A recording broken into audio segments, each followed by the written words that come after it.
নমস্কাৰ ছাত্ৰ ছাত্ৰীসকল ই কক্ষালৈ তোমালোকক স্বাগতম জনাইছো মই জিন্তিমণি ৰাজবংশী তোমালোকলৈ নতুন এটি ভিডিঅ' লৈ আকৌ আহিছো ছাত্ৰ ছাত্ৰীসকল আজিৰ ভিডিঅ'টিত আছে ষষ্ঠ শ্ৰেণীৰ সমাজ বিজ্ঞানৰ পাঠ্যপুথি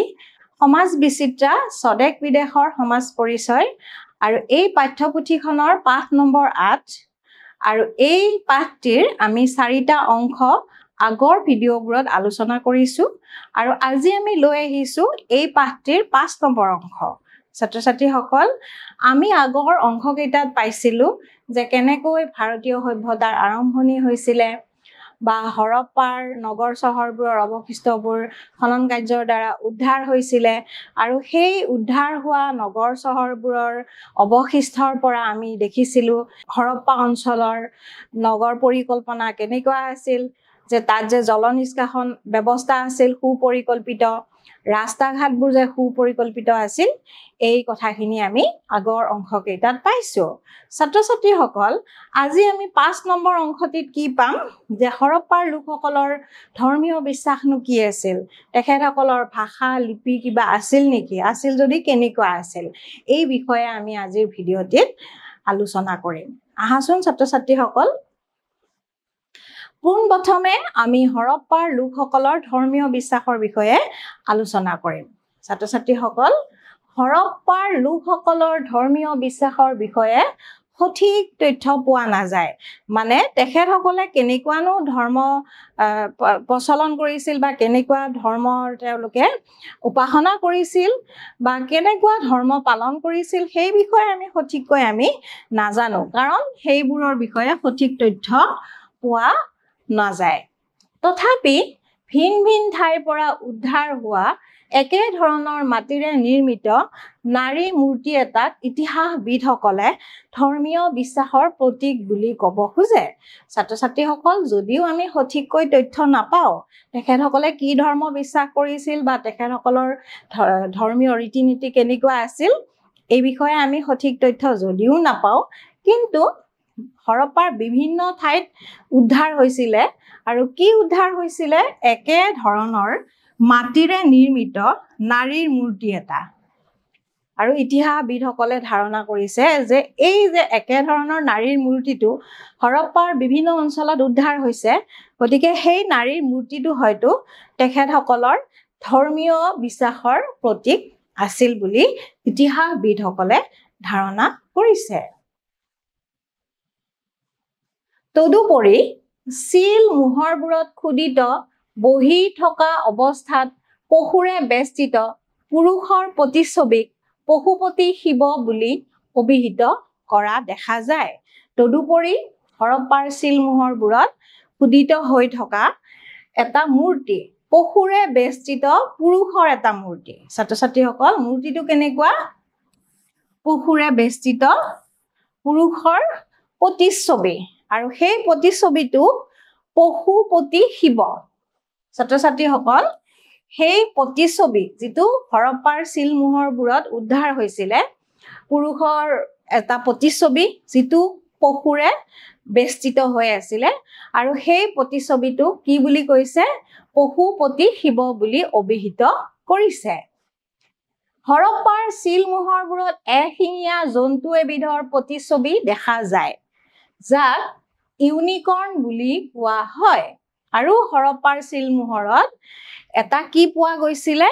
এশিঙীয়া এটা জন্তুৰ প্ৰতিচ্ছবি পোৱা গৈছিল এটা শিং থকা জন্তু আৰু সেই জন্তুটো কি বুলি কোৱা হৈছে ছাত্ৰ ছাত্ৰীসকল জন্তুটো কোৱা হৈছে ইউনিকৰ্ন ছাত্ৰ ছাত্ৰীসকল এশিঙীয়া জন্তুৰ যে প্ৰতিচ্ছবিটো পাইছিলে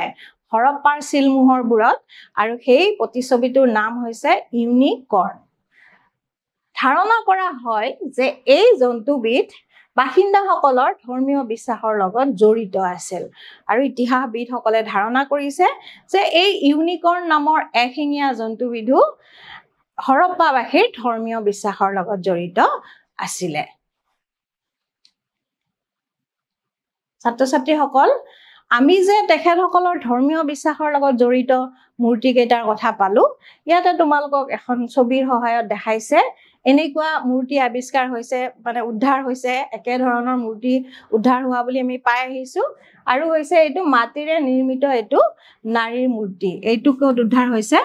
এই হৰপ্পা সভ্যতাৰ অৱশিষ্টবোৰত উদ্ধাৰ হৈছে আৰু ইতিহাসবিদসকলে ধাৰণা কৰিছে যে এই নাৰী মূৰ্তিটো হয়তো তেখেতসকলৰ ধৰ্মীয় বিশ্বাসৰ লগত জড়িত আছিল কিয় ধাৰণা কৰিছে কাৰণ এনে ধৰণৰ একে ধৰণৰ মূৰ্তি হৰপ্পাৰ বিভিন্ন ঠাইত উদ্ধাৰ হৈছে আৰু এটা আমি পাইছিলো যে হৰপ্পাৰ চিলমোহৰবোৰত কি আছিলে এটা এগৰাকী পুৰুষৰ প্ৰতিচ্ছবি পশুৰে বেষ্টিত থকা পুৰুষৰ প্ৰতিচ্ছবি এটা পাইছিলে আৰু সেই প্ৰতিচ্ছবিটোৰ নাম আছিলে ছাত্ৰ ছাত্ৰীসকল পশুপতি শিৱ আৰু এই পশুপতি শিৱৰ মূৰ্তিটোকো হৰপ্পাসকলৰ ধৰ্মীয় বিশ্বাসৰ লগত জড়িত বুলি ধাৰণা কৰা হৈছে আৰু এইখন হৈছে সেই পশুপতি শিৱ বুলি ভবা ছবিখনৰ বা সেইখনৰ প্ৰতিচ্ছবি ইয়াৰ পিছত আহিল ছাত্ৰ ছাত্ৰীসকল হৰপ্পাত ব্যৱহৃত হোৱা চিলমোহৰবোৰৰ কথা ছাত্ৰ ছাত্ৰীসকল হৰপ্পা সভ্যতাৰ আন এক উল্লেখযোগ্য বৈশিষ্ট্য হৈছে ইয়াৰ প্ৰায় সকলো স্থানৰ পৰা উদ্ধাৰ হোৱা চিলমোহৰবোৰ হৰপ্পা সভ্যতাৰ আৰু এটা অন্যতম বৈশিষ্ট্য হৈছে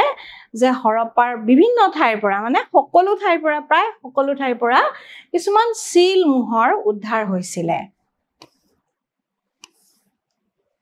মাটি আৰু তামেৰে সজা মোহৰবোৰত বিভিন্ন জন্তু যেনে ষাঁড় গৰু ভেড়া বাঘ আৰু হাতীৰ চিত্ৰ খোদিত কৰা হৈছিল এই যে চিলমোহৰবোৰ যে উদ্ধাৰ হৈছিলে হৰপ্পা সভ্যতাৰ বিভিন্ন ঠাইৰ পৰা সেই চিলমোহৰবোৰ কিহেৰে সাজিছিল তেওঁলোকে মাটি আৰু তামেৰে আৰু সেই মাটি আৰু তামেৰে সজা চিলমোহৰবোৰত কি আছিলে ছাত্ৰ ছাত্ৰীসকল বিভিন্ন জন্তু কোনবোৰ জন্তু ছাত্ৰ ছাত্ৰীসকল সেইবোৰ হৈছে ষাঁড় গৰু ভেড়া বাঘ হাতী আদিৰ চিত্ৰ খোদিত কৰা আছিলে কোনবোৰত আছিলে ছাত্ৰ ছাত্ৰীসকল সেই জন্তুবোৰৰ চিত্ৰ আছিলে হৰপ্পা সভ্যতাত উদ্ধাৰ হোৱা চিল মোহৰবোৰত এই মোহৰবোৰ বাণিজ্য প্ৰশাসনিক কাৰ্য আদিত ব্যৱহাৰ কৰা হৈছিল আৰু যে এই যে চিল মোহৰবোৰ উদ্ধাৰ হৈছিলে এইবোৰ ক'ত ব্যৱহাৰ হৈছিলে ছাত্ৰ ছাত্ৰীসকল তেখেতসকলে হয়তো ক'ত ব্যৱহাৰ কৰিছিলে বাণিজ্য বেপাৰ বাণিজ্যত ব্যৱহাৰ কৰিছিল আৰু বিভিন্ন ধৰণৰ প্ৰশাসনিক কাৰ্যত এইবোৰ ব্যৱহাৰ কৰা হৈছিল হৰপ্পা সভ্যতাৰ বিষয়ে জনাৰ বাবে চিল মোহৰবোৰ হৈছে উৎকৃষ্ট উৎস আৰু আমি যদি হৰপ্পা সভ্যতাৰ বিষয়ে জানিব লাগে আমি এই চিল মোহৰবোৰ আমি অধ্যয়ন কৰিব পাৰো আৰু এই চিল মোহৰবোৰ হৈছে হৰপ্পা সভ্যতাৰ বিষয়ে জনাৰ উৎকৃষ্ট উৎস সেই চিল মোহৰবোৰৰ পৰা আমি সেই সময়ৰ বহু কথা আমি জানিব পাৰো এইবোৰত খোদিত ছবিসমূহৰ পৰা আমি সেই সময়ৰ লিপি সাজ পোছাক কলা কৌশল আদিৰ বিষয়ে আমি জানিব পাৰো চিল মোহৰবোৰত যিবোৰ ছবি খোদিত হৈ আছিলে সেইবোৰ আমি পাইছো কিছুমান জন্তুৰ ছবি খোদিত হৈ আছিলে হাতীৰ ছবি ভেড়াৰ ছবি তাৰ পিছত তাৰ উপৰিও আমি সেই চিল মোহৰবোৰৰ পৰা আমি কি জানিব পাৰো সেই সময়ৰ লোকসকলে ব্যৱহাৰ কৰা আমি লিপিৰ বিষয়ে জানিব পাৰো সাজ পোছাকৰ বিষয়ে জানিব পাৰো আৰু কিহৰ বিষয়ে ছাত্ৰ ছাত্ৰীসকল কলা কৌশলৰ বিষয়েও আমি সেই চিল মোহৰবোৰৰ পৰাই জানিব পাৰো ছাত্ৰ ছাত্ৰীসকল হৰপ্পাৰ সময়ত ব্যৱহাৰ হোৱা এটা চিল মোহৰৰ তোমালোকক ইয়াতে ছবি এখন দিছে আৰু হয়তো এনেকুৱা চিল মোহৰবোৰ তেখেতসকলে ব্যৱহাৰ কৰিছিল ছাত্ৰ ছাত্ৰীসকল চিল মোহৰৰ পিছত আমি আহাচোন জানো যে হৰপ্পাৰ লোকসকলৰ ভাষা কি আছিলে বা তেখেতসকলে কেনেকুৱা লিপি মানে আখৰ ব্যৱহাৰ কৰিছিল আহাচোন চাও হৰপ্পাবাসীয়ে কি ভাষা ব্যৱহাৰ কৰিছিল হেয়া জনা নাযায় মানে হৰপ্পাৰ লোকসকলে কেনেকুৱা ভাষা ব্যৱহাৰ কৰিছিল কি ভাষা ব্যৱহাৰ কৰি কথা পাতিছিল বা লিখিছিল সেই বিষয়ে সঠিককৈ জনা এতিয়ালৈ যোৱা নাই আৰু সেয়েহে বিভিন্ন উৎসৰ পৰা উদ্ধাৰ হোৱা লিপিসমূহৰ পাঠোদ্ধাৰ এতিয়াও সম্ভৱ হৈ উঠা নাই যেহেতু ভাষাটো গম পোৱা নাই সেইকাৰণে বিভিন্ন উৎসৰ পৰা যিবোৰ লিপি উদ্ধাৰ হৈছে লিপি মানে ছাত্ৰ ছাত্ৰীসকল আখৰ সেই লিপিসমূহৰ পাঠোদ্ধাৰ কৰিব পৰা মানে তাত কি লিখা আছে এতিয়ালৈ জানিব পৰা নাই অধ্যয়ন চলি আছে নিশ্চয় আমি ভৱিষ্যতলৈ সেইবোৰৰ বিষয়ে আমি জানিব পাৰিম কিন্তু ভাষাবিদসকলে নিশ্চিত হৈছে যে তেওঁলোকৰ লিপিৰ আখৰবোৰ চিত্ৰলিপি আছিল কিন্তু ছাত্ৰ ছাত্ৰীসকল ভাষাবিদসকলে অধ্যয়ন কৰি আছে আৰু এটা কথা তেওঁলোকে নিশ্চিত হৈছে যে তেখেতসকলে যিবোৰ লিপি ব্যৱহাৰ কৰিছিল লিপি মানে আখৰ ছাত্ৰ ছাত্ৰীসকল আৰু সেই লিপিবোৰ কেনেকুৱা আছিলে চিত্ৰলিপি ছাত্ৰ ছাত্ৰীসকল চিত্ৰলিপি অৰ্থাৎ চিত্ৰলিপি মানে কি ছবিক আখৰ হিচাপে তেখেতসকলে ব্যৱহাৰ কৰিছিল তেখেতসকলে যে আখৰবোৰ যে লিখিছিল সেইবোৰ আচলতে চিত্ৰ বা চিত্ৰলিপি আছিলে আৰু চিত্ৰলিপি মানে হৈছে ছবিবোৰকে তেওঁলোকে আখৰ হিচাপে ব্যৱহাৰ কৰিছিল এতিয়ালৈ প্ৰায় 500 চিত্ৰলিপি উদ্ধাৰ হৈছে এতিয়ালৈ হৰপ্পাৰ প্ৰায় 500 চিত্ৰলিপি মানে 500 আখৰ উদ্ধাৰ হৈছে তেওঁলোকে বাক্যবোৰ সোঁফালৰ পৰা বাওঁফাললৈ লিখিছিল ছাত্ৰ ছাত্ৰীসকল তেওঁলোকে বাক্যবোৰ ক'ৰ পৰা লিখিছিল সোঁফালৰ পৰা বাওঁফাললৈ আমি এতিয়া কেনেকৈ লিখো ছাত্ৰ ছাত্ৰীসকল বাওঁফালৰ পৰা সোঁফাললৈ কিন্তু তেওঁলোকে লিখিছিল সোঁফালৰ পৰা বাওঁফাললৈ এই লিপিবোৰ মোহৰ তামৰ ফলি ব্ৰঞ্জৰ ফলি শিলৰ টুকুৰা পুৰা মাটিৰ পাত্ৰৰ টুকুৰা আদিত পোৱা গৈছিল আৰু যে সেই যে চিত্ৰলিপিবোৰ সেইবোৰ ক'ত পোৱা গৈছিলে সেইবোৰ পোৱা গৈছিলে মোহৰ তামৰ ফলি ব্ৰঞ্জৰ ফলি শিলৰ টুকুৰা পুৰা মাটিৰ পাত্ৰ এইবোৰত সেই চিত্ৰলিপিবোৰ পোৱা গৈছে যিবোৰ কি হৈছে ইতিহাসবিদসকলে কি কৈছে যে সেইবোৰ চিত্ৰলিপি অৰ্থাৎ ছবিবোৰকে তেওঁলোকে আখৰ হিচাপে ব্যৱহাৰ কৰিছিল ছাত্ৰ ছাত্ৰীসকল এই ছবিখনত দেখা গৈছে যে যিবোৰ ছবি দেখিছা তোমালোকে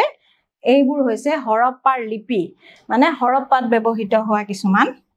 আখৰ ছাত্ৰ ছাত্ৰীসকল এইবোৰ হৈছে কি হৰপ্পাৰ লিপি ছাত্ৰ ছাত্ৰীসকল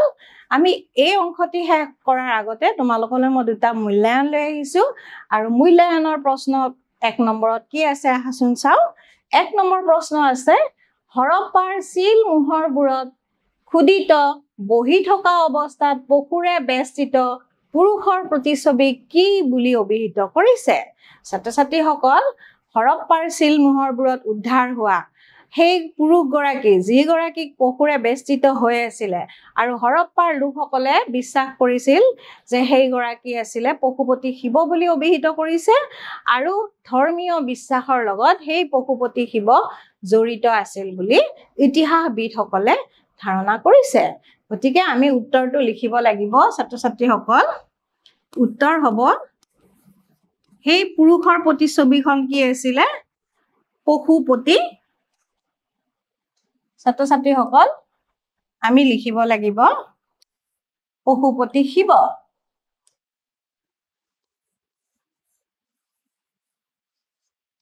পশুপতি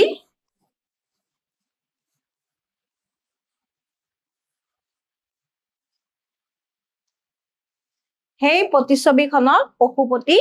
শিৱ বুলি কৈছে আৰু এই পশুপতি শিৱ হৰপ্পাৰ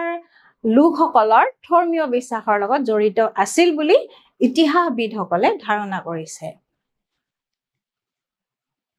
2 নম্বৰ প্ৰশ্নটো তোমালোকলৈ লৈ আহিছো এতিয়ালৈ হৰপ্পা সভ্যতাৰ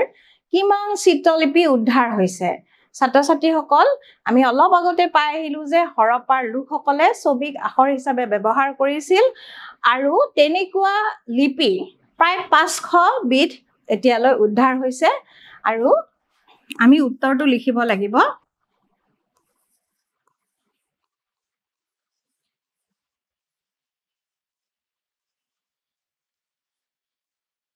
ছাত্ৰ ছাত্ৰীসকল উত্তৰটো হৈছে প্ৰায় 500 বিধ চিত্ৰলিপি এতিয়ালৈ উদ্ধাৰ হৈছে ছাত্ৰ ছাত্ৰীসকল আমাৰ এই পাঠৰ 5 নম্বৰ অংশটিৰ ইমানতে অন্ত পৰিছে আৰু মই তোমালোকৰ মাজলৈ নতুন ভিডিঅ' লৈ আকৌ আহি আছো আজিলৈ এৰিছো ধন্যবাদ